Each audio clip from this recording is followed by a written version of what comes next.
My question is, we call for unity in today as an American people, but then we continually divide people based on, once again, on their backgrounds. What do you think we can do as a people to cause more unity in today's society? Right, I mean, I think that the first thing that we can do to cause more unity is to stop characterizing each other as members of groups and treating each other as members of groups and thinking of ourselves as members of groups. I mean, identity politics is a really, really ugly thing, and that's true for every identity politics group, meaning that, and when I say identity politics, I mean people who are identifying with each other on the basis of immutable characteristics. So I think that there are political groups that make sense. I'm a Republican or I'm a conservative. That's a different group than people who are not conservative. That's an ideology and a philosophy I have more in common with members of my philosophical constituency than I do with people who are not of my philosophical ilk. But what instead we've done is we've separated people into black and white and brown, and we've separated them into male and female, and we've separated them into a bunch of immutable characteristics, and then suggested that we can value their opinion based on how much that particular group has been victimized in American society.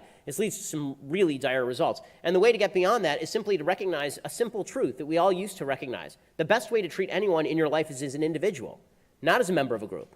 Right? We all know this. We all know that in our own lives, even with regard to politics, when we're talking to a person who's right in front of us, we're not seeing them as just a bundle of their characteristics. We are seeing them as an individual human being with their own set of ideas that have been shaped by their experiences. And the only way that we can have a functional republic is to understand that we can only have a conversation that moves beyond those immutable characteristics. Because if we hide behind those immutable characteristics, if I say, you can't understand me, you're not a Jew, right? Then that has stopped the conversation dead. There's no good way to have a conversation from there on in. Treating people as individuals is the key to any decent conversation and to a decent politics in the end. And I think that's what the basis of conservatism is. The basis of conservatism is that at root, we are individuals. And then as individuals, we have social ties that we want to form with each other. We're social creatures, human beings.